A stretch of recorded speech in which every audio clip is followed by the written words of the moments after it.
Hello friends, welcome back to my YouTube channel PG film review. PG film review में आप सबका स्वागत है। दोस्तों, आज मैं करने वाला हूँ दो ऐसे सीरीज का रिव्यू जिसको 2021 में एक सीरीज को रिलीज किया गया था और एक सीरीज जो आज के टाइम पे रिलीज किया गया है, जिसका अभी एक्चुअली में बहुत बड़ा हाइप चल रहा है, एक क्रेज हो चुका है। आप लोगों में से इस सीरीज के कितने सीजन आप लोगों ने देखा है?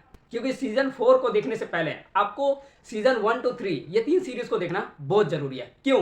अगर आपको इन तीन सीरीज को अगर आप मिस करते हो और डायरेक्टली अगर आप सीजन 4 पे आ जाते हो तो आप कहीं ना कहीं कंफ्यूज हो जाओगे। क्यों? क्योंकि मैंने भी पिछले 3 सीजन को नहीं देखा है और उसका झटका मुझे बहुत बड़ा महसूस हो रहा है। क्यों? डायरेक्टली मैं जब इस सीजन को देख रहा हूँ, यानी सीजन 4 को देख रहा हूँ, तो भाई मुझे कहानी में भी बिल्कुल भी समझ नहीं आ रहा। कुछ बहुत ऑकवर्ड फील हो रहा था इस सीजन को देखते हुए।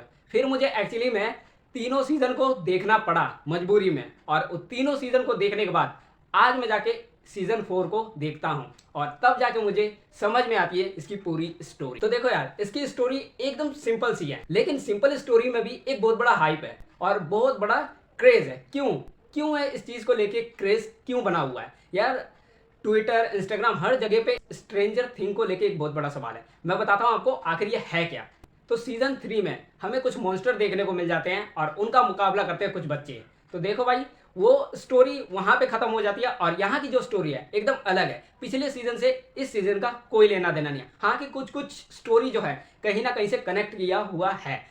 वो चीज देख के काफी हद तक बढ़िया लग सकता है और आपको ज्यादा दिमाग भी नहीं लगाना पड़ेगा इस सीजन में। यहाँ पे एक शहर होता है जिसके अंदर एक मॉन्स्टर या फिर राक्षस या फिर एक डीमन कह सकते हैं, वो लोगों को मार रहा है और मार भी ऐसी तरीके से रहा है, इतनी भयानक तरीके से कि ये चीज देखने के बाद आपके रोटे खड़े हो सकते हैं और आपका दिमाग ब्लॉक हो सकता है। क्यों? क्योंकि भाई जिस तरीके से इसके मौतें दिखाए जा रहे हैं वो एक्चुअली में बहुत हटके दिखाया जा रहा है। और मेन पॉइंट ये नहीं है कि इसकी मौत किस तरीके से हो रही है, मेन पॉइंट ये है कि आखिर इनको मारने वाला कौन है। भाई सवाल बहुत बड़ा है। इस सवाल का जवाब आपको एपिसोड 1 से लेके एपिसोड 3 तक पहुंच जाता है, लेकिन हमें इसके बारे में कुछ पता नहीं चलता। लेकिन आपको बता दूं, जैसे ही आप एपिसोड 4 की तरफ पहुंचते हो, धीरे धीरे आपको इसकी कहानी आपको पता चलने लग जाता है और आप इसके सीक्रेट्स के आगे आमने सामने हो जाते हो और धीरे धीरे आपको पता लगने लग जाता है कि आखिर इसके पीछे कौन है। हाँ देखो यार, इसमें कुछ कुछ सीन ऐसे दिखाए गए हैं कि आपको बहुत ही ज्यादा कंफ्यूज कर देगा और बहुत ही ज्यादा आपके माइंड के साथ खेलता रहता है। क्यों समझ नहीं आता यार? क्योंकि यार जब मैं एपिसोड 1 से लेके 4 तक पहुंचा तो कुछ कुछ कहानी को इतना उलझाया गया है, इतना उलझाया गया है यार, मेरा दिमाग यार बहुत खराब हो चुका था यार। मेरे को समझ में नहीं आ रहा था ये चल क्या रहा है। देखो इसमें कुछ एक्टर हैं जिनके बारे में मैं आपको बताने वाला हूँ। तो देखो, इसमें पुराने सीजन में जो आपको दिखाया गया था कि इसमें एक लड़की सुपर हीरो है जिसका नाम है 11। देखो उसके पास जो पावर थी वो सीजन 3 में ही कुछ कारण की वजह से उसकी सुपर पावर चली जाती है और यहाँ पर उस सुपर पावर को वापस लाने की कोशिश की जाती है। और इस पावर को लाने की कोशिश करता है कौन? और उसके पावर को वापस लाने के लिए ये जी तोड़ मेहनत की जाती है। और वो करता कौन है? मार्टिन बैनर, जो एक साइंटिस्ट है और वो इसी चीज पर हमेशा काम करते रहते हैं। अब पर एक चीज समझ नहीं आया मेरे को यार कि इसमें इस लड़की के अलावा और भी काफी सारे बच्चे हैं और मार्टिन बैनर को सब पापा पापा बुला रहे हैं यार। इतने सारे बच्चे उसके, मेरे माइंड में तो बहुत डाउट है। आपके माइंड में क्या है? चलो ये सबको साइड में रखते हैं। तो मार्टिन बैनर क्या कामयाब होते हैं उसकी सुपर पावर वापस लाने में? बिल्कुल सही। एंड में जाके देखिएगा, आपको एंड में पता चल जाएगा कि इसके सुपर पावर आखिर इसको मिल ही जाता है। लेकिन उसको इस सुपर पावर की जरूरत क्या है? भाई बिल्कुल है, बिल्कुल है। थोड़ी देर पहले आपको मैंने बताया था एक शहर में काफी लोगों की मौत हो रही है और वहां पे काफी सारा दहशत मचाया जा रहा है और अजीब तरीके से मौतें हो रही है। क्यों हो रही है, किस कारण से हो रही है, इसका पता कहीं भी चल नहीं रहा। लेकिन मैं बता दूं, इसके पीछे एक बहुत बड़ा राज है। देखो 11 का सुपर हीरो पावर वापस आना बहुत जरूरी था इसमें। क्यों? क्योंकि इसमें एक बहुत बड़ा मॉन्स्टर है और एक बहुत बड़ा राक्षस है। मतलब यहाँ की जो स्टोरी है, मतलब इस सीरीज में जो स्टोरी दिखाई जा रही है, इसमें बहुत बड़ा एक डेंजरस सीन है जो आपको कहीं ना कहीं आपके दिमाग के साथ खेलता रहेगा और वो भी एंड तक खेलेगा। हाँ, पहले के 3-4 एपिसोड आपको बोर तो करेगा पूरी तरीके से, लेकिन धीरे धीरे जब आप बढ़ोगे आगे भाई आपको मजा आने लग जाएगा हर एक एपिसोड में, वो भी 4-5 एपिसोड छोड़ के। हाँ एक बात बता दूं, इसके एपिसोड की जो टाइमिंग लेंथ है एक्चुअली में बहुत बढ़िया है। अगर ये लोग चाहते तो एपिसोड की लेंथ को थोड़ा छोटा कर सकते थे। 1 घंटा 20 मिनट के करीब करीब एक एक एपिसोड है, तो यार मेरे ख्याल से हर एपिसोड को कम से कम 1 घंटे से अगर कम कर देते ना तो शायद लोग बोर नहीं होते। क्योंकि जब मैं इसके एपिसोड को देख रहा था मुझे ऐसा लग रहा था कि ये बहुत ज्यादा स्ट्रेच किया गया है एपिसोड को, इतना नहीं होना चाहिए था। अगर 1 घंटे से कम कर देते ना तो शायद बहुत बढ़िया बनती है एपिसोड, बट कोई बात नहीं, जितना है ठीक ठाक है, सही है। तो देखो इसकी स्टोरी में एक शहर है जहाँ पे कुछ शहरी लोग रहते हैं, और जैसा कि मैंने आपको बताया कि उस शहर में मौतें होने शुरू हो गए। एक्चुअली में ये मौत का कारण बहुत छोटा सा पॉइंट है, बहुत छोटा सा पॉइंट, जिसको समझना बहुत ही मुश्किल है छोटा पर समझना बहुत मुश्किल है। क्यों? क्योंकि देखो यार, इसमें कुछ पुरानी स्टोरी दिखाई गई है और उस स्टोरी के मुताबिक कोई ऐसा एक राक्षस है या फिर ऐसा एक डीमन है या कुछ मॉन्स्टर है, ऐसा कह सकते हैं, और वो लोगों की आके जान ले रहा है। इसके पीछे क्या रीजन है ये समझ नहीं आता। मतलब वो मॉन्स्टर जो भी है, राक्षस है जो भी है, वो आखिर क्यों जान ले रहा है इनकी, ये एक बहुत बड़ा सवाल था। जैसे ही मैं 6वें एपिसोड पे पहुंचता हूँ इस सवाल का जवाब मुझे मिल जाता है। देखो जितने लोगों की भी मौत होती है एक्चुअली में सबने कुछ ना कुछ गलती की होती है, और यहाँ पे जो ये राक्षस है या डीमन है वो एक्चुअली में गलती करने वाले और डरने वाले लोगों को टारगेट बनाता है। ये सिर्फ डरे और कमजोर लोगों को और गलती करने वाले लोगों को अपना टारगेट बना लेता है और उनको मार देता है। ये करने का क्या रीजन है, आखिर उससे उसका क्या फायदा है उस मॉन्स्टर को? इस सवाल का जवाब आपको एपिसोड 7 में मिल जाता है।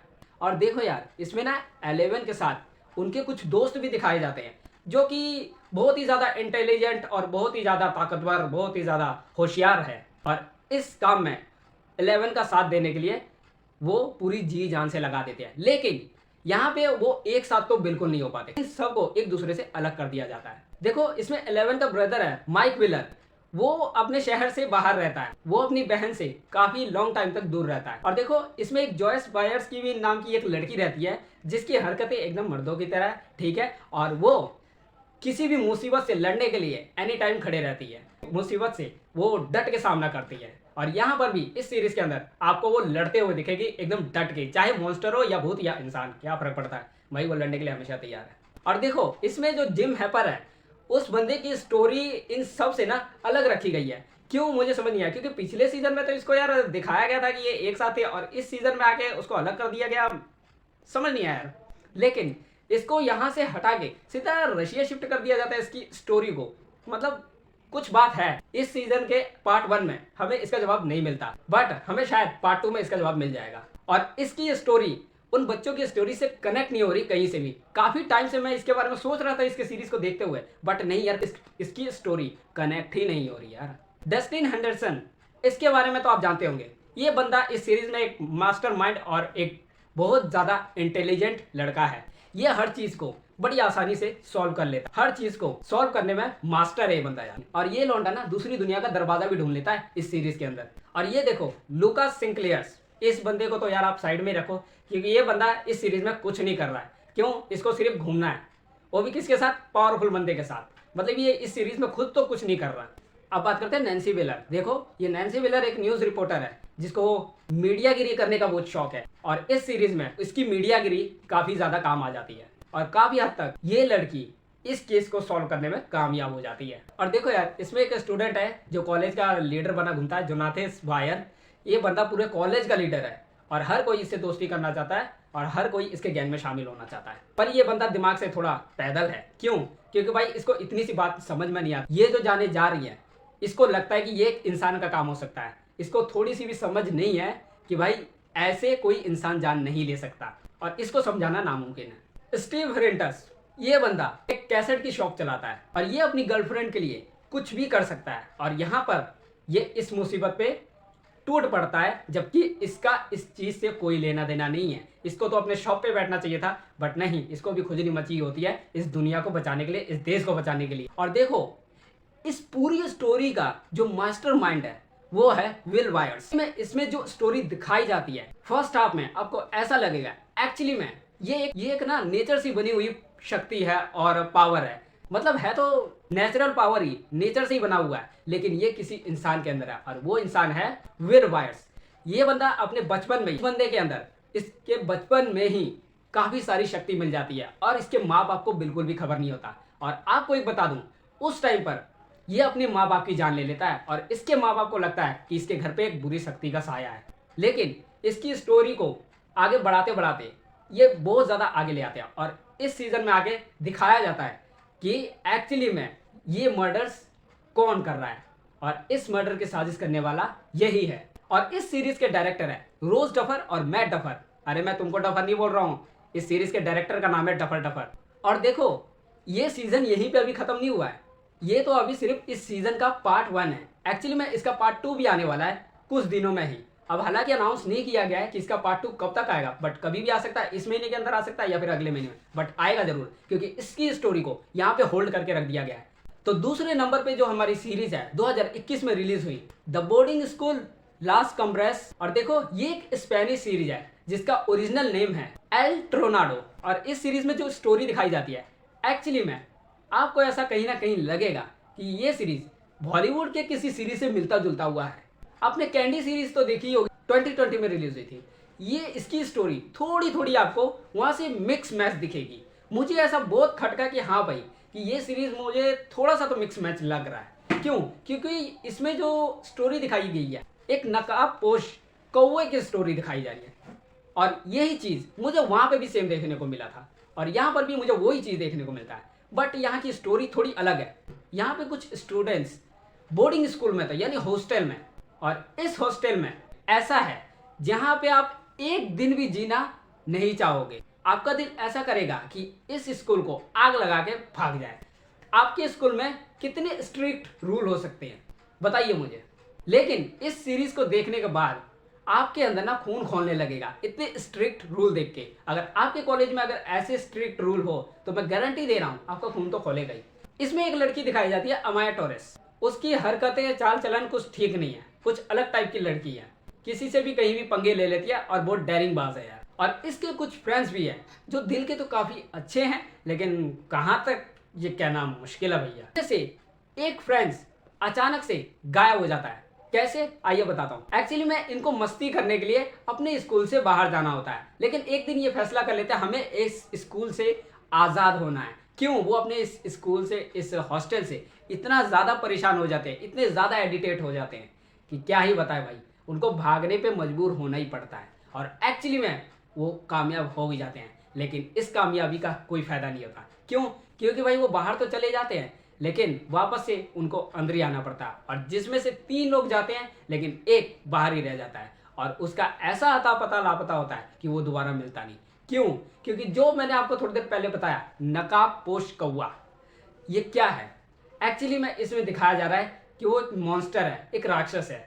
बट क्या सच में वो एक राक्षस है? वो मॉन्स्टर है? कह नहीं सकते। क्यों? कहीं भी नहीं दिखाया गया यार, शुरू से लेके एंड तक खींच के रखा गया है, बट नहीं भाई, दिखाया ही नहीं गया। ये तो मुझे बिल्कुल भी समझ में नहीं आया, क्यों नहीं दिखा? थोड़ा तो दिखाना चाहिए था, बस थोड़ा सा उसका लुक दिखाया, वो भी हमें कहीं ना कहीं इंसानी लगा भाई। वो एक इंसानी लग रहा था जिसने एक नकाब पहन के आया, वो भी कौवे का। अमाया का जो फ्रेंड गायब था, उसके गायब होने के बाद वो जोरों शोरों से जान लगा के अपने उस फ्रेंड को ढूंढने में जान तक लगा देती है। बट नहीं भाई, उसके मिलने के बहुत कम चांसेस होते हैं, बहुत कम चांसेस, मिलता ही नहीं। और उसके सारे फ्रेंड्स मिलके पूरी जान लगा देते हैं, बट मिलने का कोई चांस नहीं, क्योंकि उसको कहाँ लेके गया है, कैसे लेके गया है, कौन लेके गया है, बहुत बड़ा सवाल है।